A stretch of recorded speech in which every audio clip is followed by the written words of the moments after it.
here's how I use my CNC to organize all my wood measuring equipment.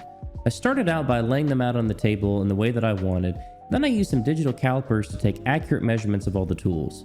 I then transferred that into Fusion 360 so I could get an accurate layout within the software, and then I created tool paths to cut out all the insets for the tools. It took about 30 minutes for the CNC to carve those tool paths. Once that was finished, I then installed the brackets for the woodworking tools that do have brackets to them, and then I installed a French cleat on the back so that I could hang this on my French cleat wall.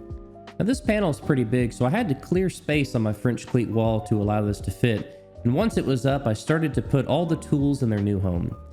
Shop organization is really important to remain productive in the shop, particularly if you have a small working area. Now, anytime I use any of my measuring tools, I know exactly where it needs to go whenever I'm finished. Make sure to follow my channel for more woodworking tips and tricks.